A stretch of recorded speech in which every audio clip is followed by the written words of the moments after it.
Hello and welcome to the third episode of the Agents of Hope podcast. My name's Tim Cox and I'm your host. I'm a trainee educational psychologist who's studying at Newcastle, and today we have our first episode, number 3, which is an all-trainee affair. So today I'm going to be talking to Naomi Boswell, and if you could, Naomi, if you could just introduce yourself, tell us what you do and what motivates you in your role as a trainee educational psychologist. So hello Tim, and thank you for having me on the podcast today. I think it's a bit of a new venture, but an interesting platform that you're using to try and bring the EP community together.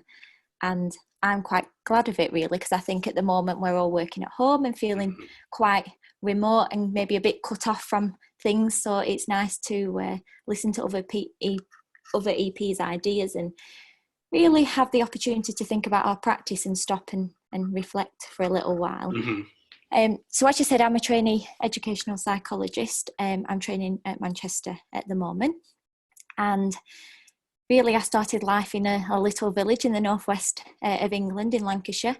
I grew up in a single parent family, just me and my mum. And I suppose always interested in education, really enjoyed school, really motivated to do well at school, which was quite interesting because in my family, it wasn't really the norm for people to go on to higher education. There wasn't really anybody in the family that had done that.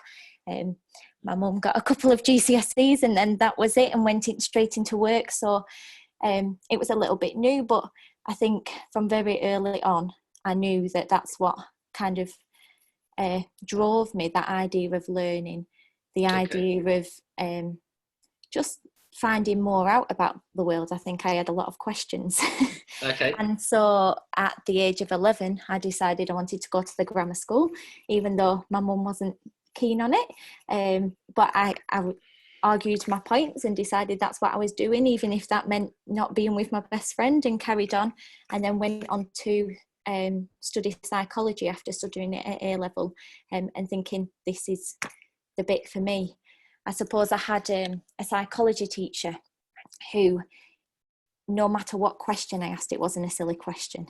And I think that idea, which is very much embedded, I feel, within the profession of feeling uncertain, but actually that being okay, and this idea of muddling through things altogether is quite interesting. And so I went to study that at undergrad. And then I'll talk a little bit later really about my journey to educational psychology specifically.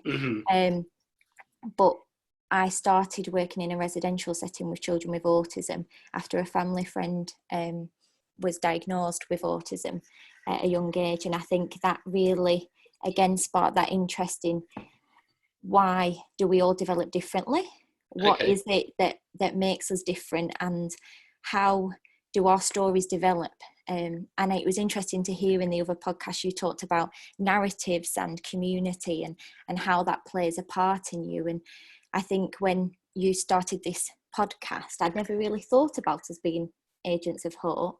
And this idea of hope had never really entered my brain. But actually I stopped and I thought, what is it that makes us agents of hope? Because I as soon as I read about it and I heard you talking about it, I thought, yes, we are. But I suppose for me it was about this idea of hope. Are we facilitators of hope, but also what gives us hope?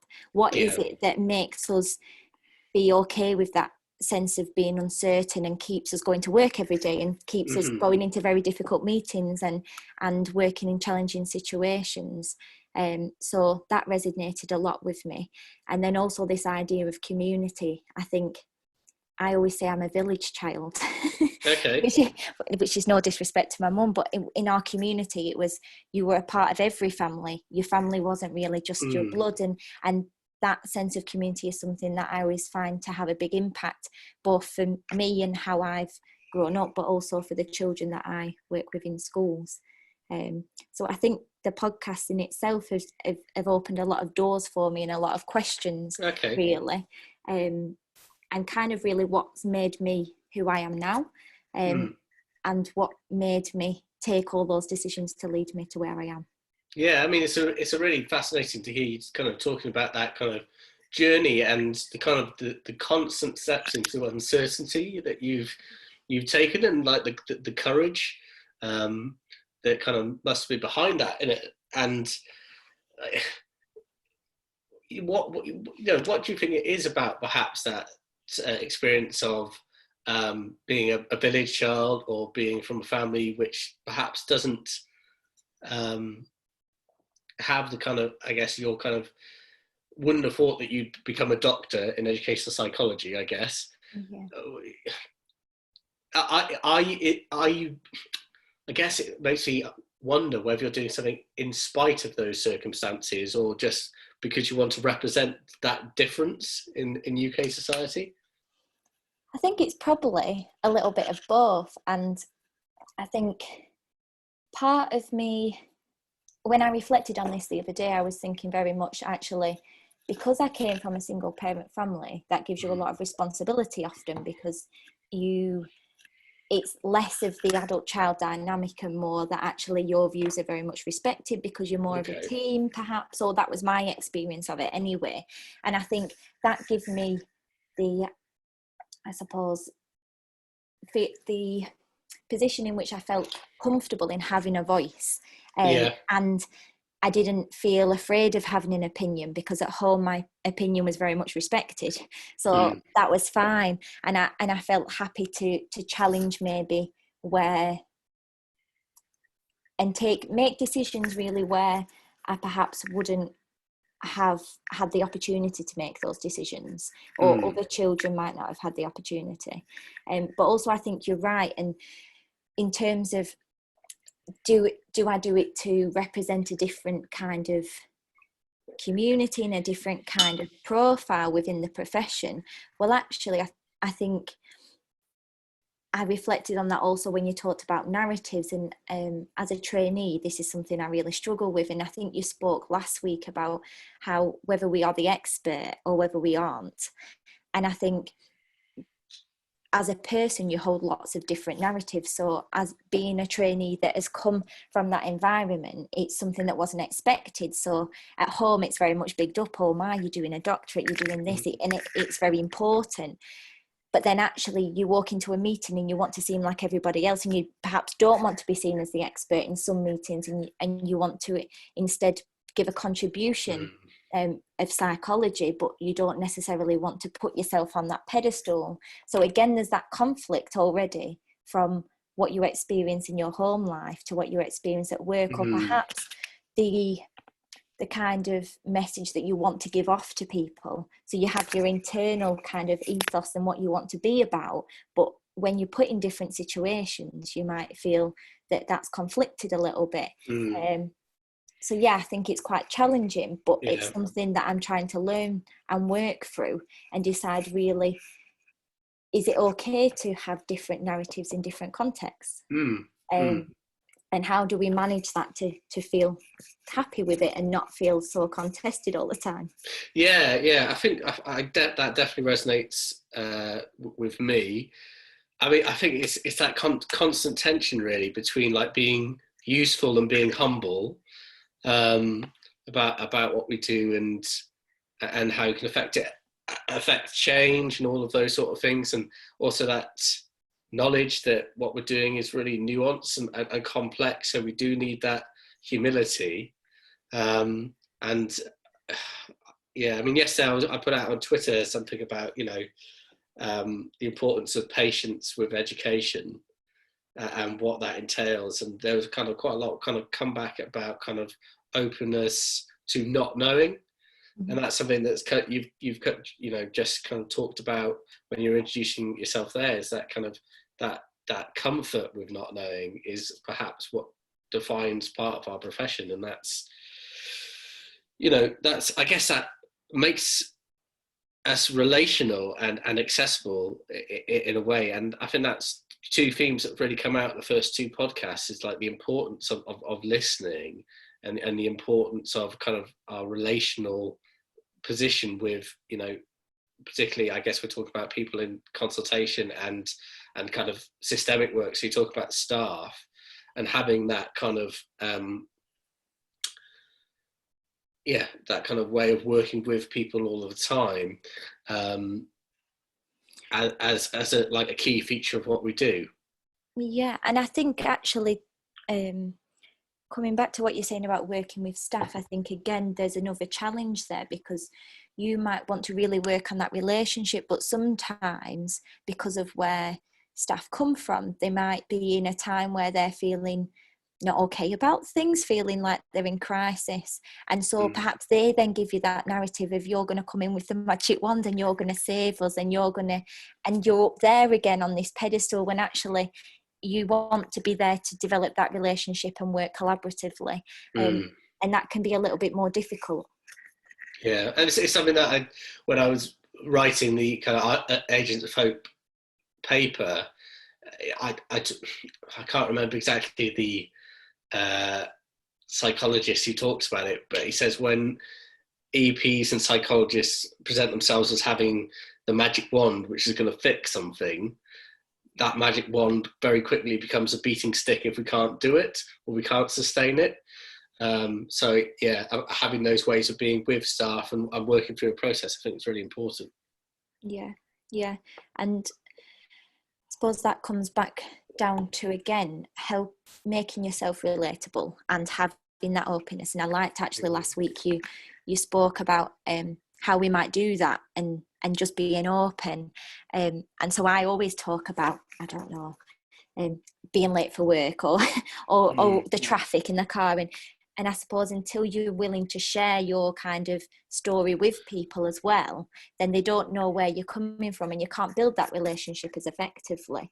And I think during the training for the educational psychology doctorate, that's the biggest thing I've learned, because I was an assistant educational psychologist before, and I did pieces of casework and I did different projects and things, but actually as a trainee you have the opportunity to start to develop those relationships with schools, and really think about your practice and how you want, what's important to you. But I also think I reflected on this after last week's podcast as well, that actually I think there isn't one way of being. So there isn't the opportunity to say, this is the way I want to practice. It's acknowledging that at this point, this is the way I want to practice, but I might go into a meeting in a month's time and have an experience that makes me think that's not right for me, and we need to work on that and we need to change that. So I think, again, it's that continuous kind of movement, I suppose, in our journeys. Yeah, and I think part of that is like staying real in relationships and bringing our experiences and our values to the practice that we do, and not being just kind of shrouded in this expert role that I think a lot of people see that we have. And as you kind of started off with, like that's a difficult balance to keep.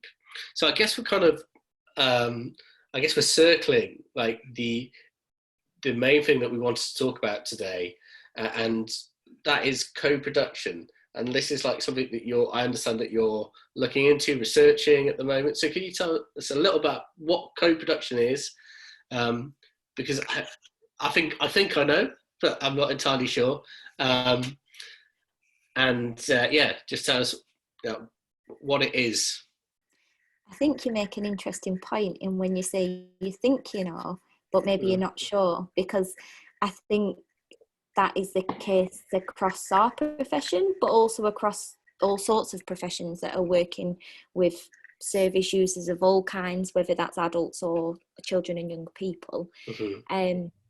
I am researching it at the moment, and it's been very much the focus of my thesis.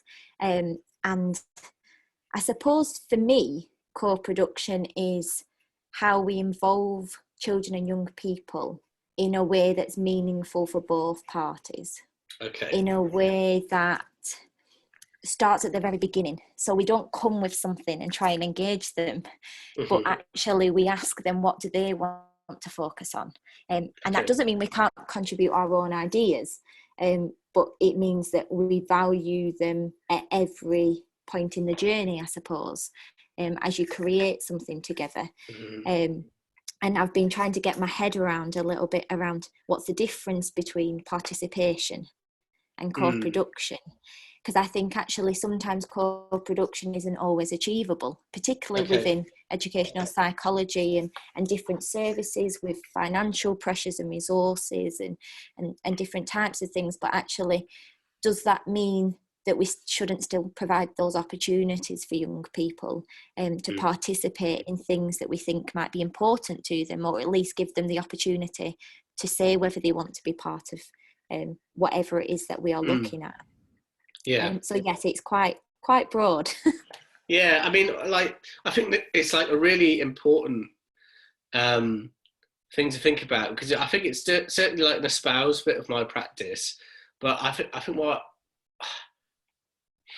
what I struggle with a little bit is that often in practice, like because I work in a traded service, I'm trading with, I guess, an adult's perception of what that child might find useful or helpful, and just trying to think of ways of shifting that and reframing, because then, they're never going to hold, children are never going to hold the purse strings, I guess, that's going to initiate our contact. So how do we do, I think that's where it kind of jolts with me. It's like, how can I get over that?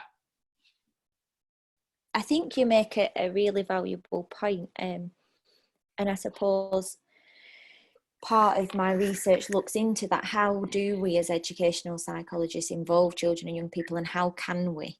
I think that it's a difficult challenge, particularly if you're in a traded service and it's coming from schools, but actually the whole environment within schools, I feel, doesn't always allow for children to have a voice that can be heard.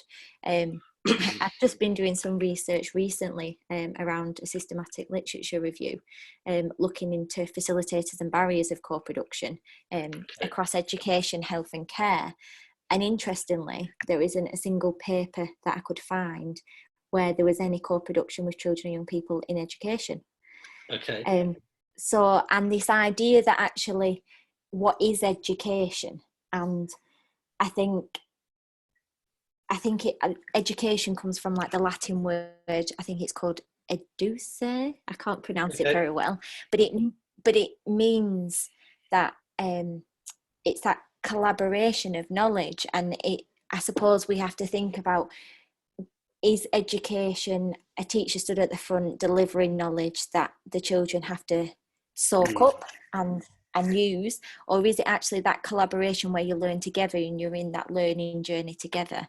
And actually, I think within the education systems within the UK, although we might like to think that children and young people have the opportunity to kind of learn what they're interested in, actually, I think it's very much the first model where they're expected to sit and learn and what we think is important for them to learn. It kind of brings me to where I started this journey. And I mentioned before, I used to work in an independent setting for young people with autism, ranging from children who were non-verbal and very sensory seeking to young people who were attending college and taking GCSEs. But primarily I worked with young people who were non-verbal, and I struggled a little bit actually in how we really hear their voice. And because they're non-verbal, that meant that they didn't always get the opportunity to go out on the bus to the shop, because the young person who was knocking on the manager's door every 10 minutes, they got that opportunity. And then I thought, they're missing out on all these opportunities to learn, perhaps because we think that's not something that's meaningful for them, or that they're not motivated by that, or they're not bothered by that. So that started me really thinking about it. And within this setting, actually, they had their own curriculum. And actually, in hindsight, I realised how lucky those young people were, because we could really value every bit of development they made.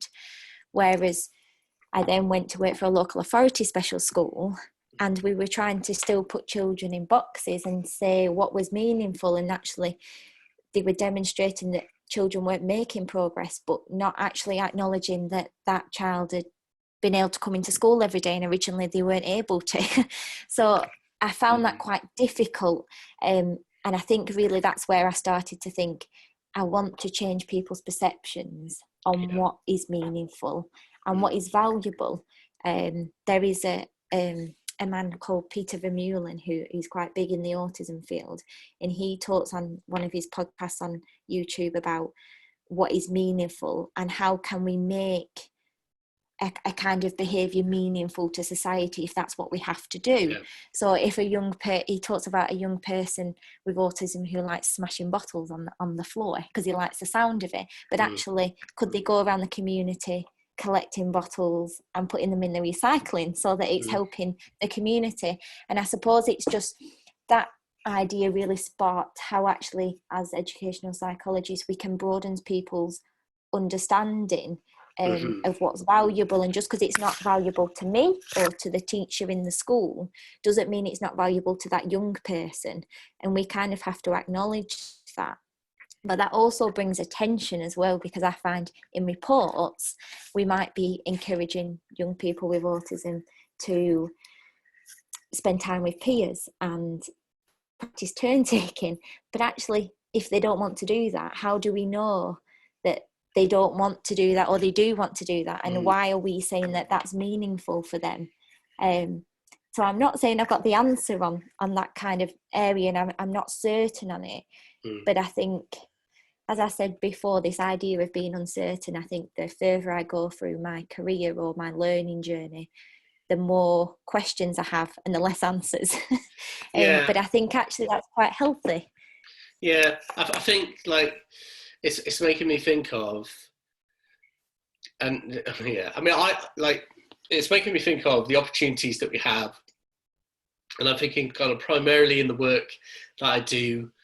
It's usually statutory advice that I'm formulating with you, and it's often children kind of in reception, year 1, year 2, and they're in mainstream schools, and it's like the teachers are finding it difficult to assess where they are on the curriculum because they can't communicate it either verbally or by writing or both. Yeah. And I love that type of work because it's such an honour to be somebody who goes in there with the skill set that we've got and really actively try and listen to either the verbalizations that the young person's making or their different ways of communicating, if that's through a talking mat or through just observing their behaviour, and trying to help teachers to understand that there's a different way of looking at communication, which isn't just, can they say it, can they write it, are they doing what everybody else is doing? Yeah. And I find that like really a joyful thing to do, and that always feels really meaningful to me, particularly if I get that. Particularly, I use talking mats quite often, but get that kind of interaction with the child where you feel that you're in a real conversation and you're not just doing it tokenistically, and it's about what they like, and it's not just about what school's about, it's about what their life is about. And I think that's like a really important thing about education, which I'll come back to again. But am I getting it? Am I getting the co-production by the sounds of it? Yeah, and I think it's hard for teachers because they're in a pressurised environment with a lot of expectations, and I would imagine most teachers go into teaching because they want to make a difference, they want to help children learn, and I feel sometimes perhaps they're not given those opportunities. And I think you're right, we're quite lucky because we allow the space for teachers to really think about what they're doing. And I think all teachers could do exactly what we would do in terms of trying to get the opinions and the views of the child and young person, but they're just not given the kind of resources and the environment in which they can do it. but actually I think it's quite powerful that we can come in sometimes and take that opportunity and sit with a teacher and say, they told me this, or they showed me this. And I always talk about the magic in the room and when you feel it in your stomach. And I know that sounds a bit strange, but actually that's how I measure my success, or the success that I've had with a case, because I think you either, you might see it in their eyes, or you might see it in the child's eyes when they look and they think, you're actually listening to me. And luckily we're in a nice position that I think a lot of us experience it quite often. And I think it's harder sometimes to do that with non-verbal children, or children who perhaps don't have the confidence maybe to speak with us, because I think another area that I'll possibly talk about earlier is the fact we are strange, unfamiliar adults who come in, and it's not an easy task for them to do that.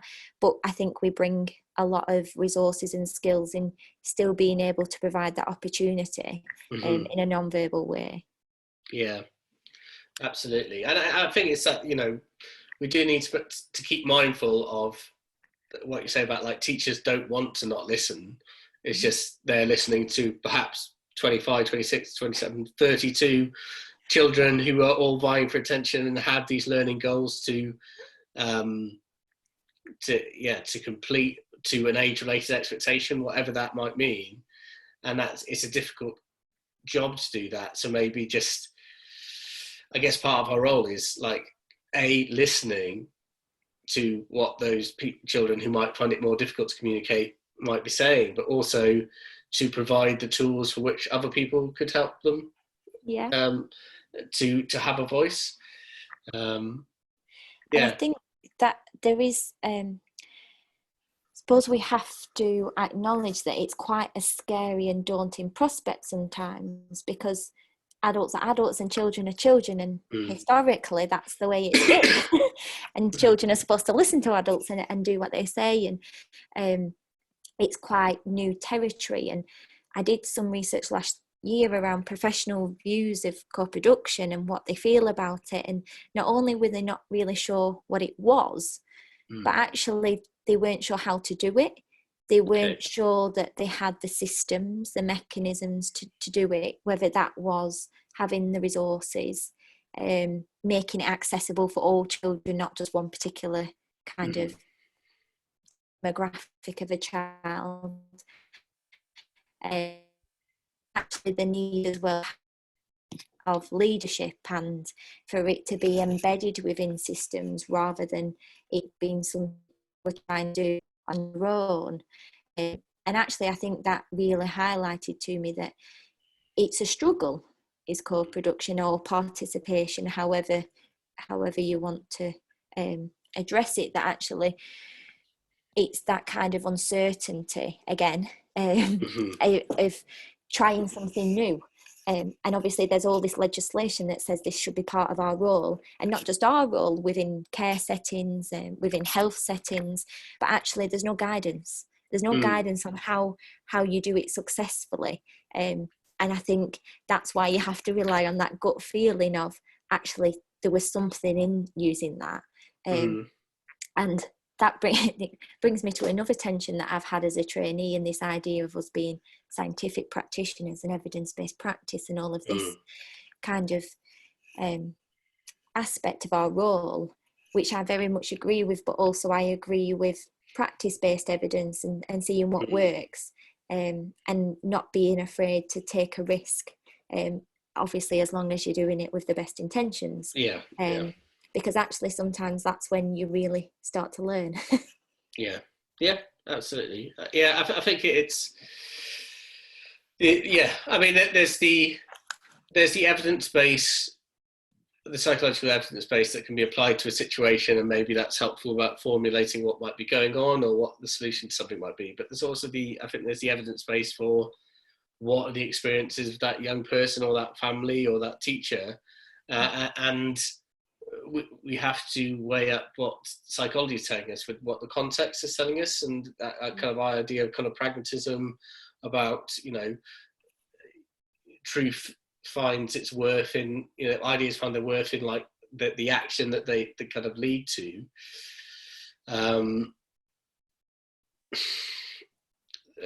Co-production surely is then at the centre of that, because you really get the real understanding of what somebody would like to get from education. I guess that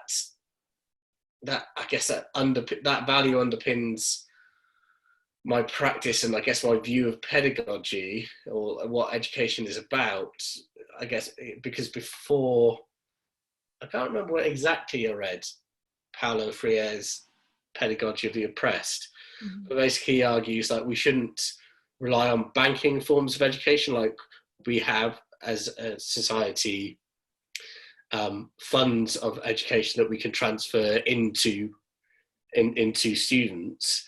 What Freire argues is that education should be about individuals within communities really looking inside to what's important to them, what are their aspirations, and what lessons they need to learn in order to hit those aspirations, and kind of focusing education that way. And as you said before, we're now in a situation with a kind of a curriculum focused education system in the UK that seems difficult to do. But I do think it's something that we can do, and I think that's where kind of it underpins the idea of hope.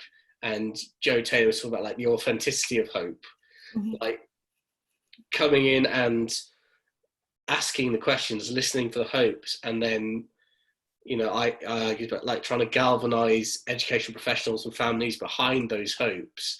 It makes things make more sense. And I think when you talk about that magic in the room, for young people when they feel that something aligns, that's surely the feeling of like, this is meaningful, this is actually about something I care about, and if we can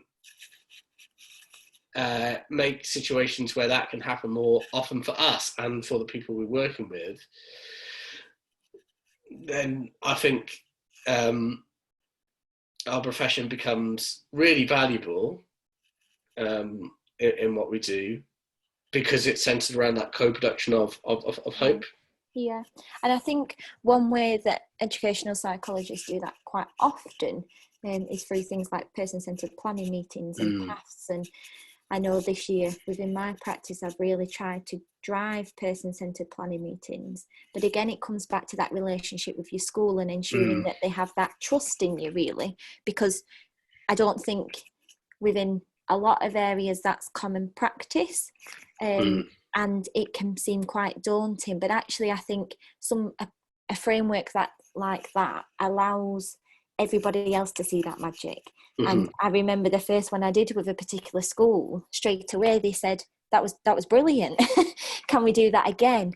And also I think that framework allowing that young person to feel valued, they've been invited to that meeting, or they've invited the people to the meeting, and it really shows them actually we really care what you think. And sometimes no level of kind of other intervention would get to that outcome for them, or get them to feel that kind of sense of purpose and that sense of belonging and that sense of feeling valued, I suppose. And so I know we talk in educational psychology a lot about kind of assessment and intervention being continuous in everything we do. And I think things like person-centred planning meetings really are strongly backed by that, because actually it's that kind of opening that dialogue and really understanding that young person's narrative, and not being frightened really to acknowledge that there are things that are good and there are things that are bad. Because I think also we're typically British, where we like to think everything's fine, let's just get on with it. But actually, until we all sit and really acknowledge the full picture, then I feel like we struggle to make movement with it.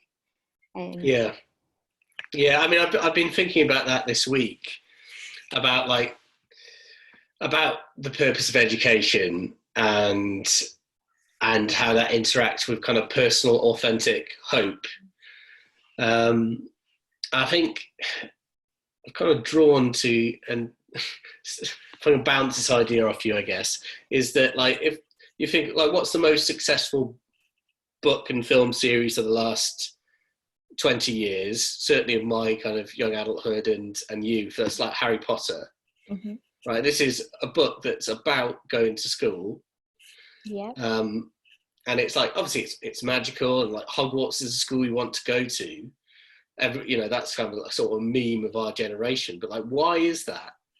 And I think what J.K. Rowling really lays out really nicely, it's kind of I guess it's a metaphor about education and the power of it and the importance of it. Is that Harry, Ron, and Hermione go through school and they go to all these lessons. That's one of the plots. The other plot is that they've kind of got this big meta quest. Yes. The big thing they're going through. And that's like the thing that's driving me. That's like the destiny of their life. And it seems like in Hogwarts, they're given enough agency to go and really kind of map out why going to divination or potions, whatever, it maps to their bigger quest. And then they usually have a mini quest at the end of each school year. No health and safety, they just go for it. And it teaches them a lesson about themselves, and it's just like, this is all worth it. And there are lessons in there that people, that Harry and Ron and particularly don't get on with, and difficult people, difficult teachers like Snape, but the lessons they learn about handling that situation and sticking in and all of that is really important. And I think there's a sub metaphor of that in the books, which is the game of Quidditch, where there's like the golden snitch, which is like the meaningful thing that ends the game. If you get that and you achieve that thing, everything else is like you've won, regardless of what else is happening. And then below that, physically below in the game, you've got like these sub goals happening. So you've got the kind of basketball-y sort of game going on. And sometimes you win, sometimes you lose. You get these things that are kind of whacking you out of nowhere, and that's like a metaphor for, I guess, kind of life and trying to, I guess, build your innings, so you're in a good situation to go and get that golden snitch. That's a very extended metaphor analogy that I've tried to do, but I think it's like it. I have no doubt that metaphor has creeped in somewhere to inspire me to stay in education and to keep going and keep searching for that meaning, and to develop hope. And I think it's like I woke up with just like, oh, that's what that must be about. Earlier this week. I think that's quite interesting, because I've never even thought about it like that. But actually, I think you're right. There's, whether it was purposeful by J.K. Rowling or not, I think you're right. Why is it that we find that fascinating? And they have got that agency, and I suppose their kind of hope and aspirations are valued, even if that means that they go about things the wrong way. or do they break rules, certainly. That break the rules and challenge the boundaries that are in place. Actually, it's value in that. And I think, again, that's what we do. We try and understand people's stories and why it is they're doing something, or why it is they're aspiring for something. And I think that's a really valuable thing to do. But again, schools don't always have that opportunity, but we can create that environment and that kind of moment, really, where they can stop to really think, because nobody ever does anything to be irrational, I don't think, not purposefully. So there's always some kind of story behind it to understand. And until we're in tune with that person probably can't be successful, until we understand what they're working towards and kind of value it to an extent, or at least have that conversation to understand why we don't and why they do. Yeah. But yeah, I think that was quite an interesting analogy and an interesting metaphor. Yeah, I think it's, just, yeah. I mean, I'm just thinking of like why those books and films are so, they just resonate, even though, I kind of, going through, Sky Films, whatever, always sort of drawn to watching that film, and it's like it's comfort food sort of film. Like, it tells me something, but it's, I know the quest off by heart and all that sort of thing. Yeah. And yeah, I mean, you could drag that analogy on for forever. Yes. But I think, like, thinking about your psychology teacher at school and why they had such like an important part in kind of forming the values that you have about being uncertain, all that sort of thing. That's very Dumbledore-esque. Yes. Yes. It's like you said, we are on a quest together, but you have to complete it yourself. Yeah. That's, and however unfair that might be. So yeah. And I think you just reminded me there about this kind. There's that element of trust there, of not only kind of valuing what somebody wants to aspire to, but actually trusting that they can aspire to it by themselves, or giving them the kind of space to. And I think that's the other thing that often I've explored within the idea of co-production and participation. We don't often give young people that level of trust. Throughout their life, they're told what to do or what to think, or I've been reading a book recently called How to Talk So Kids Will Listen, and Listen So Kids Will Talk. Yeah. And very much in the beginning of it, the theme is about how if a child says, I'm cold, or I'm hungry, or I'm tired, parents automatically say, no, you're not, you've just had a nap. No, you're not, you've just eaten. And actually we kind of suppress children and young people's views, not knowingly, I don't think, and with no malicious intention, but then we expect that when they get to being 16, they know what it is that they want to do, or that they should be independent, that they should have aspirations. And there doesn't seem to be a kind of match between what we expect of them and what environment and skills we provide them with, which I think is quite interesting. Yeah. I mean, something that's like just sprung into my head there. It's like you talked about earlier about like there being a British culture of like everything will be fine. We're just gonna do this and it'll be fine. And I wonder if that like seeps through, because on the first episode I talked to Joe about saying like, I wish someone had just asked me when I was like 12, 13, 14 what I wanted to do, and then I wouldn't have had to find out the hard way. So maybe it's like counterintuitive for some people to be so like forthright about understanding who they are and what their identity is and where they'd like to go as early in education as secondary school. Yeah. And again, it's about providing those opportunities for young people. And something else I've explored actually is, I think within the field of educational psychology, this might be slightly contested, but I think that most professionals think that they provide that environment for young people, and they give them that kind of agency, and give them a voice, I suppose. But that idea also sits uncomfortably with me, because actually, do we provide that environment? We often go in, as you talked about before, in terms of working in traded services or working for schools, that often we go in on a day and a time that suits the Senko or the teacher. We take a child out of class often without them knowing, and with no kind of choice in that. And then we ask them lots of questions about what their personal life is, or we do lots of testing, or what kind of assessment you're doing with them. And then we go away.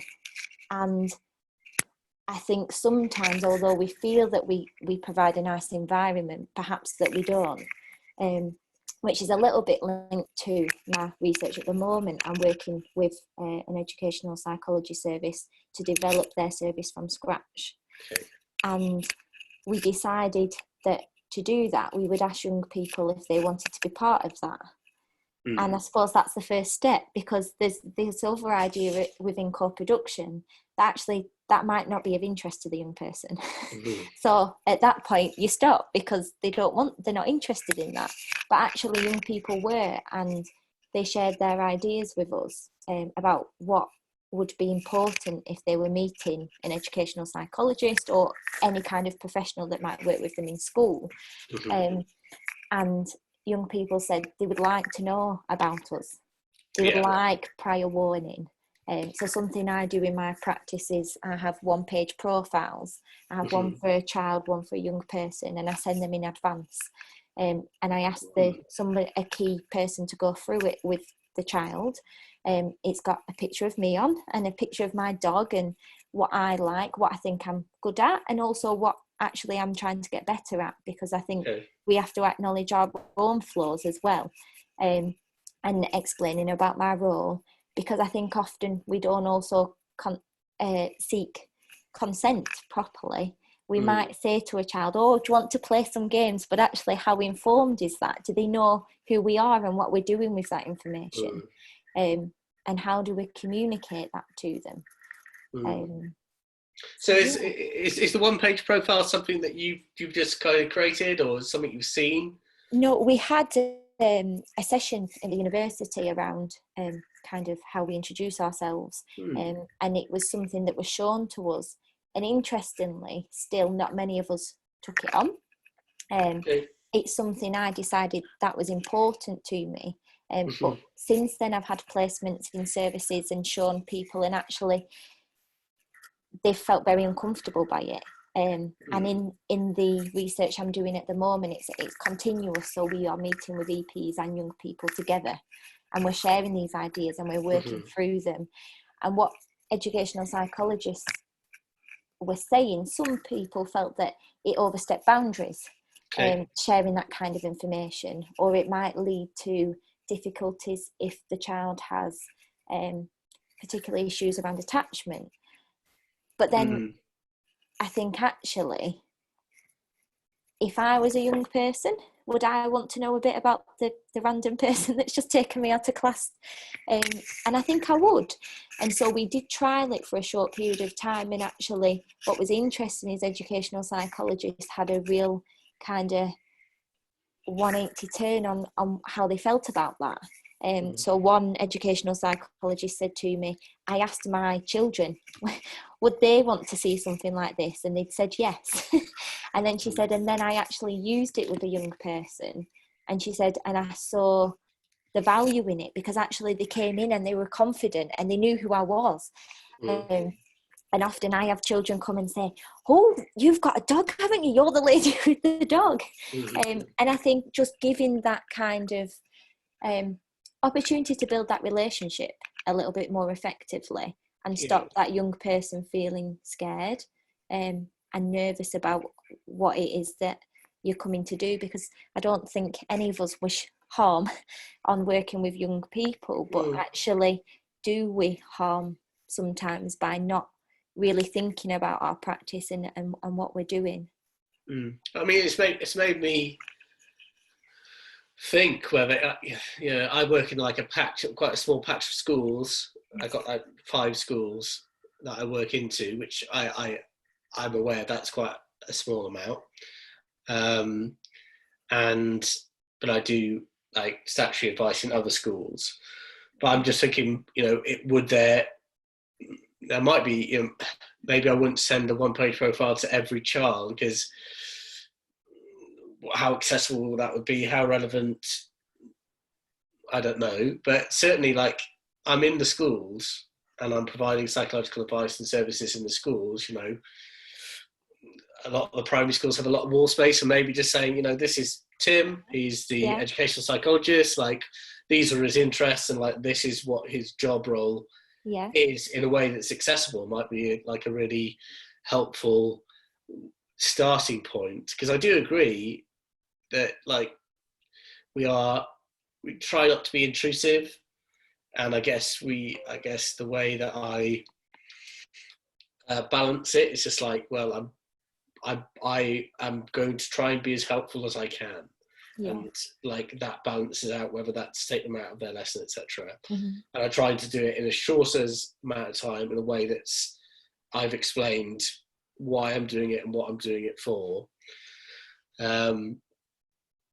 But yeah, I think making those proactive attempts to, you know, explain our role before we're even there could be helpful. I mean, I understand the concerns perhaps about, you know, maybe faking friendship and, you know, the confusing element of us working in small windows. Yeah. But I think it's important, like Jagdish was saying last week, that she spends time in the school when she's not being paid. Like she has lunch, she has that sort of thing. Yeah.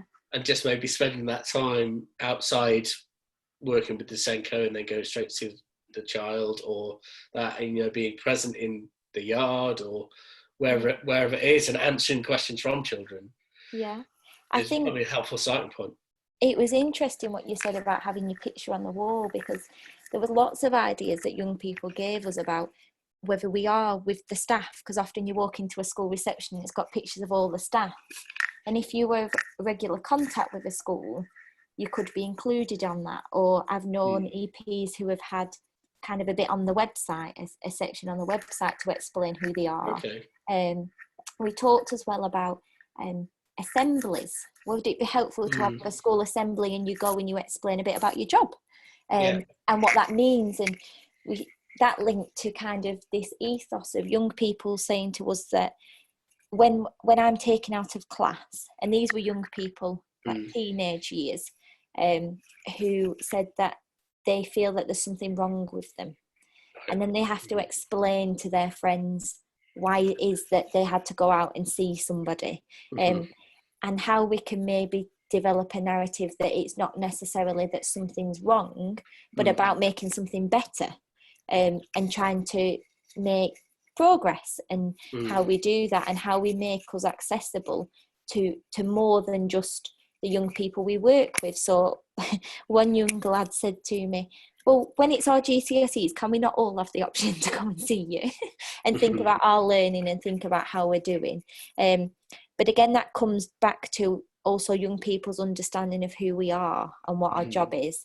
And perhaps when it's hard, isn't it? Because I'm not sure really there's one clear answer to that, because it depends on where you work and the service that you're in and what opportunities to have, whether you're doing therapeutic work or whether you're just doing statutory work. And how we might explain to young people that actually this isn't kind of like, I'm not a counsellor, but I can think about your classroom and how you learn and what might help you or how you might make friends. And I think we're just not maybe as open as we could be. And it's something that, even down to how we do our referral forms or request for involvement forms. I've worked in some services that have had a section for young people to write their views and sign. And then you work in other services and that's not really something that's talked about. And it's just the Senko's decided and your mum and dad have decided, so here you go. But actually guidance shows that we should be doing that. And I think that's hard. I think I've found as a trainee, particularly to go into a service where perhaps this kind of area hasn't been thought about, can be challenging and difficult. But actually, back down to that magic, I've seen how it can work.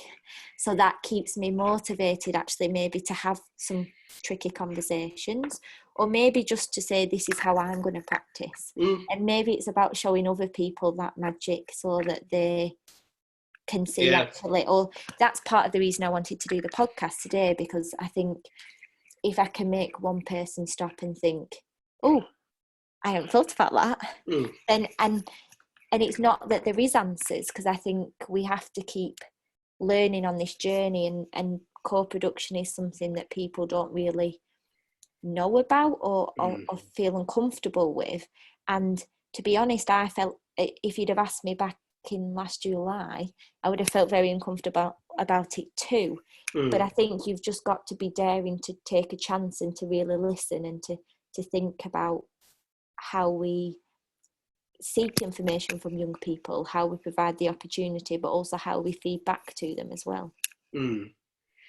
Yeah. I mean, it's really powerful, the kind of listening how, like, your kind of journey from, you know, being somebody who's relatively, like, outspoken in their community and headstrong about pursuing the goals that you wanted to do, and then how that was nurtured in your, you know, secondary school and with your psychology teacher. Now it's kind of coming through into your practice as, you know, those things in childhood that we found helpful and sustained us had that magic element to them, and coming through in our practices as EPs. So I guess there's the, like, how do we bring that magic into the everydayness of what we do?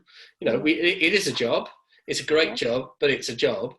And I think that's a really powerful way of hearing it. It's just, there's two things, I guess, I was thinking as well when you were saying there's, you know, we don't just have to work with individual children. I've been working, I don't know if you've heard of the Working on What Works intervention. No. Okay, so the Working on What Works intervention is like a class intervention, where an EP or a coach, so somebody who's going in just to have a certain role, and that role is to sit and observe in that class. And so I do it for 40 minutes at a time, and I just look for what's going well with every single child. And then you give feedback to every single child in the class of what you think's gone well. And it's been quite a powerful experience for me. I've done it with one of the year 5 classes who were kind of deemed the naughty class, the difficult class. And they also had, like, a new teacher after developing a very close bond with their old teacher. So I've been working with that teacher to kind of, I don't know if it would be co-production with, well, at the moment it's between me and the class teacher about, like, what positives are there from this class, what strengths do we draw on as they approach the end of their primary schooling. And then the plan before COVID happened was to get the whole class together and do a team path with them about, like, hey, these are the good things that we've got feedback on. How can we do more of that? And, like, what challenges that we can take on in the next year with our next teacher. And I guess I was hoping that would be a way of embedding an idea of co-production between a class and their teacher and an outside coach, because the idea is that the head teacher and the Senko were going to start doing it instead of me, to go forward and trying to embed those ways of being and doing. Unfortunately, we've been rudely interrupted, but I think you touched on a really important point then about sustainability. And I think that's a strong kind of theme within co-production, that it shouldn't just be we have one meeting all together and then that's it. It's about how do we work together over time to create positive change.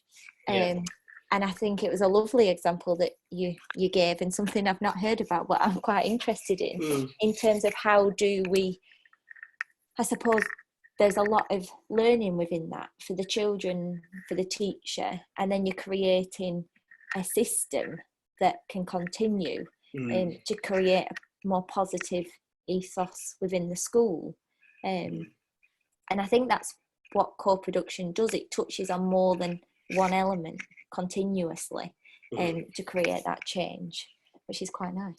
Yeah, I mean, it's been a really nice experience, because it's actually allowed me to, I guess, reframe how some of those children are seen, but also it allows me to use, like, those different observation methods, like we were talking earlier, like we go in a different mindset. And, you know, for children who are finding the work difficult but have a really good relationship with the teacher and can take those, like, non-verbal cues and all of that sort of thing and wait their turn, it's like, I see you and I see that you're doing that, and that's really good. I guess if I'm looking at it with a critical lens, at the moment where I'm at with it is like, at the moment it's a lovely co-production tool for the school. I haven't evaluated with the children whether it even matters to them.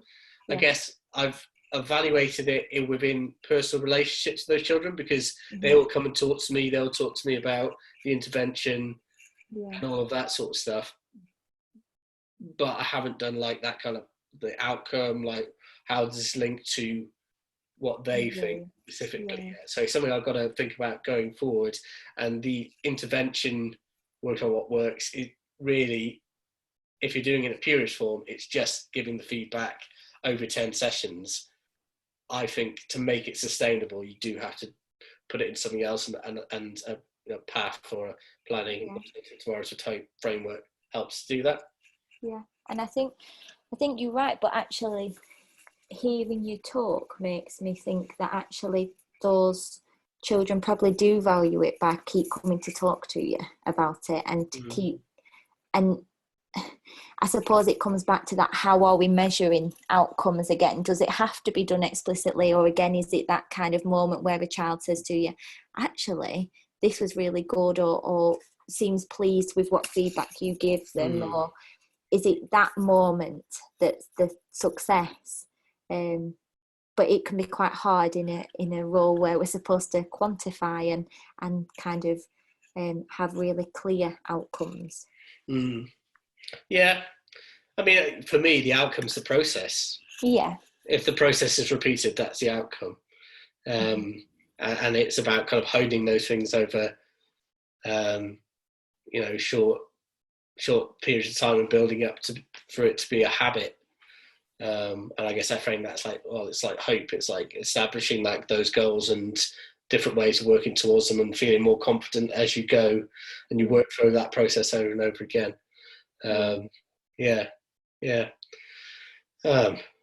mean, that's it. I mean, when you said you hope that you've influenced one person, well, I tell you now, evaluate this. You have.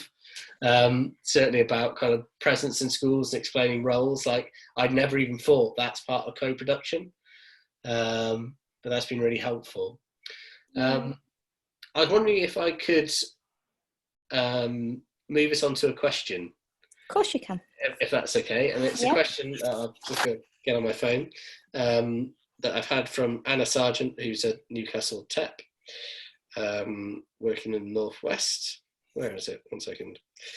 Right, she says, and we might have answered some of this already, but I think it's worth just bringing the question to the fore. So she says, I'd be interested in hearing your thoughts on how we can know or sense that our work with children or young people or anyone has been collaborative, particularly when we're thinking about the effects of power dynamics between children and young people and adults or EPs. So there's 2 bits of the question. Let's try that bit first, and then I'll come back to the question after. So the idea about whether we know something's been collaborative, I suppose we know really sometimes before we even go into a meeting, or because we think about how we might set that meeting up. And I remember as an assistant, I used to go and just ask questions to parents or to teaching staff and get their information and then go away. But then actually, I think just this idea of asking them, what is it that you hope for your child?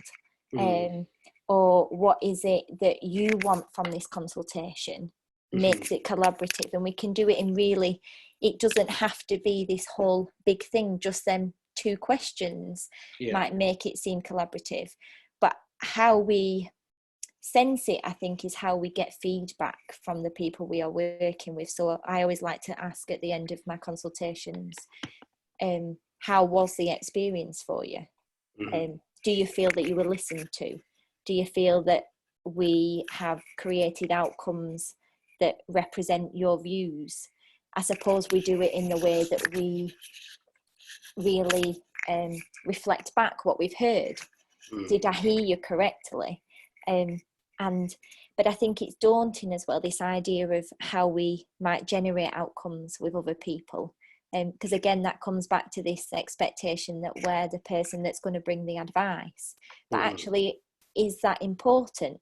Is actually maybe the process of allowing teaching staff, families, young people to come together to really think about what the collective goal is, or maybe having the space to talk about the goals that are challenging. So it might be that the young person wants to do one thing, but the family wants something else.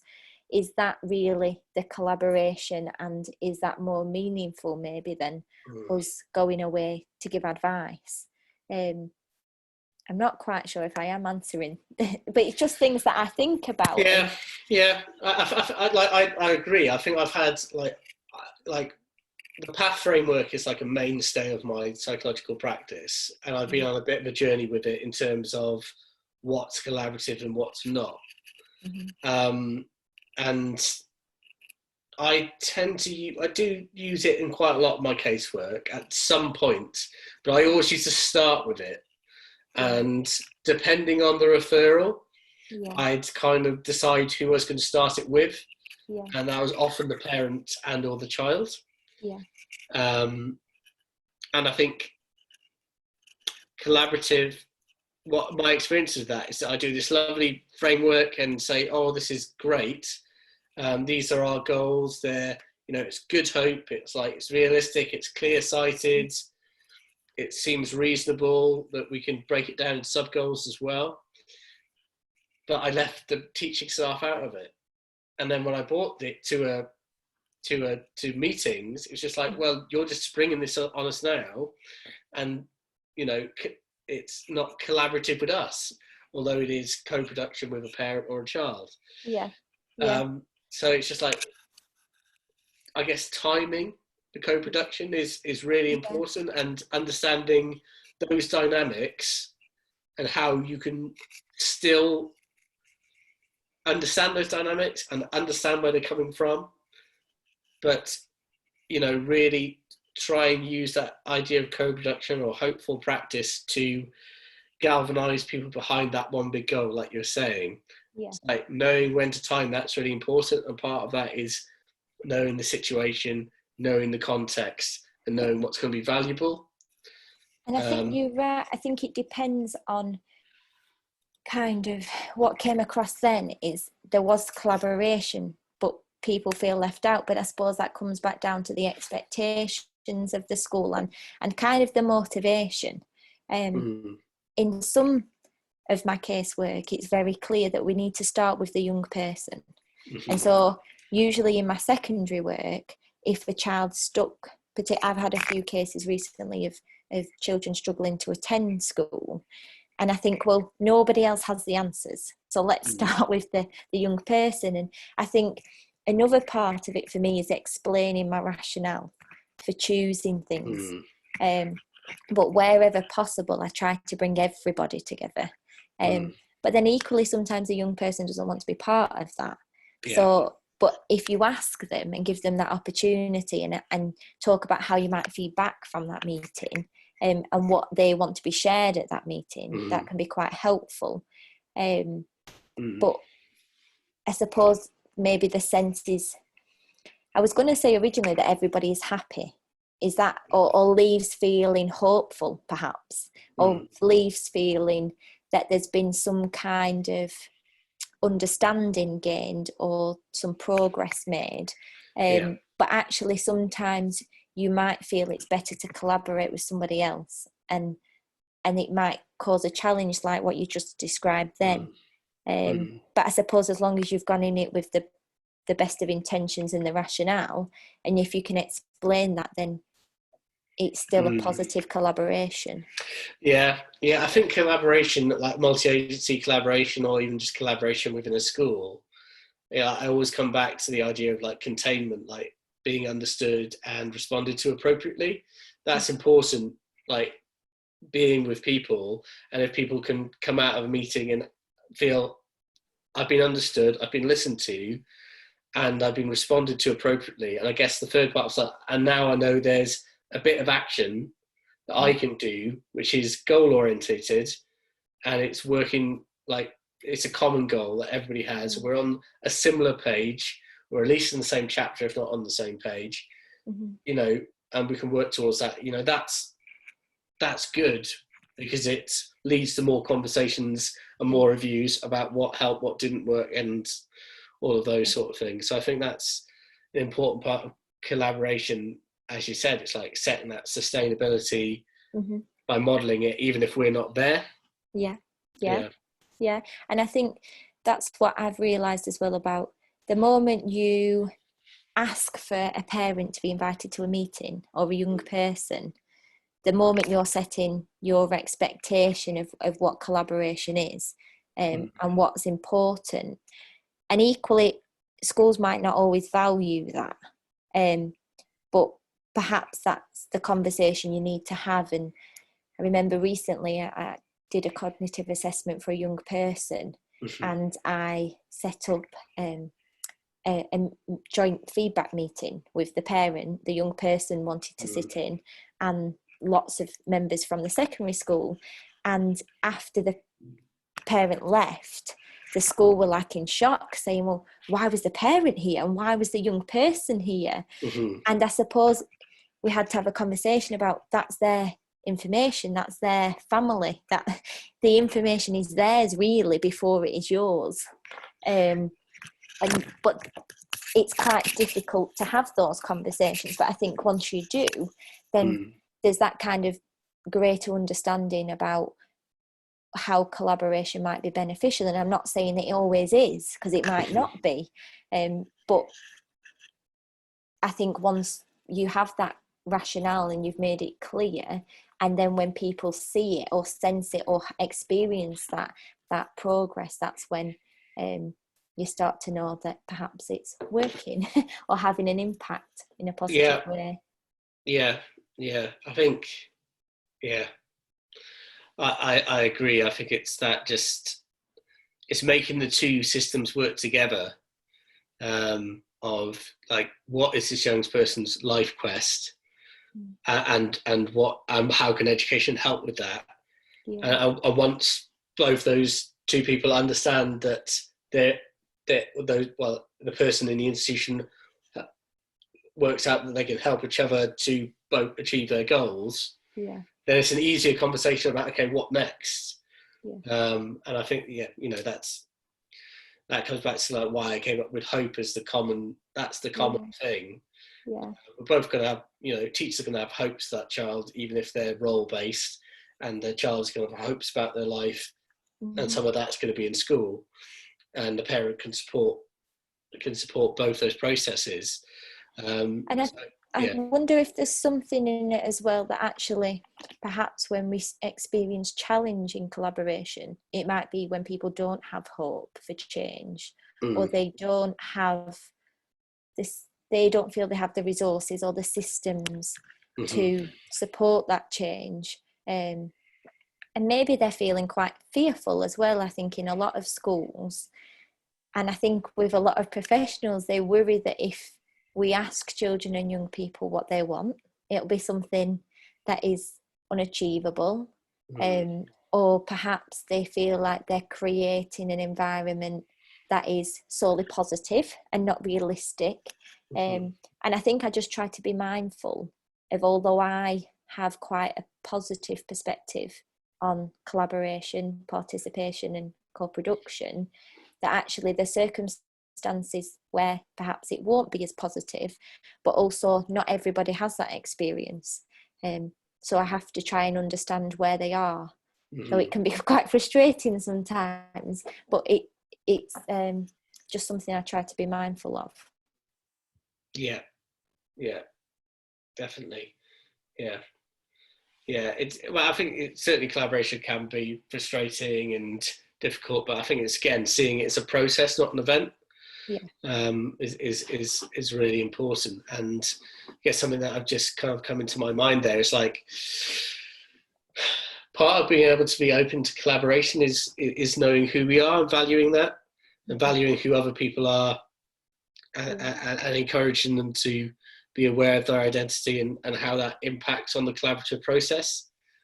And I guess as TEPs, that's something that we're really encouraged to kind of dig deep and think of. But it's just like, how do we, I guess, generate positive outcomes for other people together if we're unsure of what our role is in that? So maybe it's just like keeping people safe, and like there is a role to this. It's not like you have to take on responsibility for all this child's hopes and dreams. It's like, how does your role that you know you're really good at contribute to that? And setting the expectations of that with the young person and their families. Like this is what they can do, and it's towards your goal. So that's a good thing. And when I talked to Joe, I talked about the thing I used to say to my when I was a pastoral head of year. It's like, do you want to think of school as a prison or a shop? Because they're very different mindsets. I loved that analogy. I thought it was very nice about what would you like to get off the shelves. I think it's just like, I don't know if I just came up with that or I read it somewhere 10 years ago, but it's certainly something I come back to again and again. It's just like, okay, I guess it's I think it probably comes from parental engagement literature about making things like a consumer model. I'll tell you I'll tell you exactly where it came from, actually. When I was studying for my master's, I worked in the shoe shop Shoe. And I reflected on how pleasant my days were and shifts were working at Shoe compared to when I was a head of year, a head of house, where I felt I was battling with people, when I just asked them what they wanted and did my best to get as near to that as possible. And that's like insanely simple and common sense, but it just like that experience of just being a shoe salesman for 3 months completely changed the way that I saw relationships. And perhaps, people thought, I thought if I thought about engaging with parents, which is something I was really like nervous and anxious about when I was a head of year and head of house, hate picking up the phone and saying, this has happened, because I was worried about what would come back, because I was unsure of my role in that. I thought, okay, well, actually, the thing that I can do and is helpful is listen and try and find out if I can do something to help. And ask people what they want. I don't think we do that very often, because we're always on our own agendas with our own motivations, and that's not necessarily wrong. But I think there's a lot. It's very powerful when we just stop to ask and to listen. And I don't think I answered the second part of Anna's question, but in terms of addressing the power dynamics, I know we've talked a little bit about the things I do in practice with the one-page profiles. I think the idea, I briefly touched on it, about feeding back to young people. So even if you're in an environment where perhaps co-production isn't necessarily valued, because you've got to start where people are, and you're having a meeting without a young person, saying to the teacher, could you just give them this little postcard that explains a bit and I've wrote what we've talked about in the meeting, on give a bit brief summary, or ask to go back to class to speak to them. But I think we also need to do that with teachers, and I think we do it quite well sometimes with affirmations, but then I also struggle sometimes when we affirm people, is that quite condescending? But I think just acknowledging where people are, being open and honest, and I think sometimes, particularly when you're training, you feel that there's some kind of, I don't know about other people, but I put expectation on myself about doing things well, and not being seen that I don't know, but actually it's all that kind of stuff that reduces that power dynamic, and I'm really sorry, I don't actually know about that, I'm going to go and ask a colleague, and all of that kind of stuff that creates an environment that is, I suppose, open to opportunity, open to change, open to making progress and building relationships that are sustainable over time and effective. And that's where you have that kind of bigger impact, I think, in terms of the systems. I know you spoke a lot about systemic work last week, but I don't think we can underestimate sometimes the small things we do to make people feel empowered and positive, and to give them that sense of hope. Yeah, I think that's like really powerful what you just said there about doing the small relational things to kind of to help people feel more comfortable, and I guess to model that openness, that willingness to get things wrong, or to willingness not to know, and having that humility. And I think actually what that's kind of made me think about is like the education system is like performative for children, but it's also performative for staff, and they feel that they need to perform a certain role in a particular way and to defend their interests in a certain way. And I guess my reflections of what multi-agency meetings, or what parental meetings, or what any sort of meeting was like when I was a new head of year, was like, it was an emotional experience. It was very vulnerable.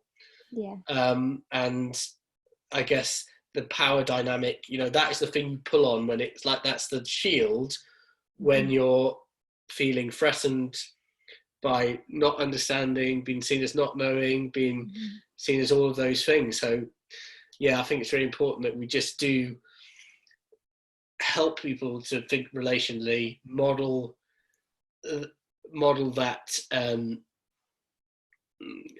openness and humility. And also, as much as there's a power dynamic, there's also a competency dynamic. So it's just like valuing the things that people can do, have done, and might do in the future, and drawing on that rather than what power do you have. It's like, what competency do you have? And that's a different conversation then, because you can go to the child and say, what agency do you have to take on? What goal are you going to take on that gets us near the bigger dream goal? And then to the teacher, and then to the parent, and they're okay, everybody's doing something. That's cool, man. Yeah, I think that's a lovely way to think about it. And you made me think that actually often I do feel incompetent in some ways, like I've never been a teacher. So I think I feel quite open and quite comfortable in some respects with, actually, I don't feel confident in this situation. The teacher knows about the curriculum and all of this kind of stuff, and that's the bit I'm learning, and actually I can contribute this bit that perhaps they don't know. And I think because I'm comfortable with that kind of differing in power depending what kind of aspect you are talking about, that allows me to create an environment where perhaps they might start to feel comfortable with it. Yeah, and it brings me back to something you said right at the start of this podcast about being a village child, and that idea that the village raises the child. That idea is premised on like everybody has different competencies, different powers, different things to bring to this. And that's perhaps something like a value that we should bring to schools. It's that they are communities, they are people who can help. And that's maybe how we should see them, and perhaps that, if not, stops us thinking so cynically about power dynamic. You think creatively about like, okay, what's the power in the room to affect positive change, and that's a conversation about competency, not oppression. What a lovely way to think about it. Well, yes, thinking and action are different, but yeah, I hope it is. Right, we're hurtling up on 90 minutes. Correct. I think we've done our best to answer Anna's question, but obviously I'm open to the Twitter sphere and the Facebook and whoever to come in and tell us if we're not quite there, or do whatever. But do you have any kind of closing remarks? I think it's been really interesting just to be able to get somebody else's perspective on kind of my own little ideas. And I think often we can become so passionate about something that we kind of lose that perspective a little bit. And so I'd be interested to see what other kind of services and EPs think about what we've talked about. But I think you've really raised for me that actually although we try and reduce that power dynamic, we really can try and have a positive impact on the communities within which we work. and actually the power of using this kind of platform to develop our understanding of how we can do that. Yeah, I mean, I came into this podcast really quite nervous about, or I'm not quite sure what is meant by co-production, and am I doing something wrong, and feeling that sort of emotional vulnerability about it. But I guess from listening to you and chatting to you, it's really helped me to understand what it is and how it fits with like how I see the education system anyway. I don't feel incompetent now, but I do think there's like actions I can go away and do something, you know, when we return to schools, and to feel validated in trying to pursue my journey with co-production as I'm doing. So that, I guess that would be my closing remark. I want to really thank you, Naomi. It's been really fascinating, and I'll be really interested in reading your thesis once it gets done. I've got to finish my thesis as well. Keep chipping away. And yeah, I mean, I'm really tempted now to bring a co-production angle in on. I'm studying fathers' perceptions of their role in their children's development. Okay. And yeah, there's an element of, we haven't really consulted with fathers for quite some time in the UK, so it might be something that I look beyond the thesis looking at. But yeah, it's been a really useful conversation, and thank you very much. Thank you for having me. No problem. Okay, so I'd end it there. Okay. Okay. How did you find that? Do you know, I was very nervous on how we would speak for an hour and a half, but actually it's quite easy. I think probably because EPs talk a lot. But yeah, no, really interesting, and you really made me think. And I think that's the value in the profession, isn't it? That we have the opportunity to speak with people who facilitate you thinking in a different way, because that's what we do all the time. But I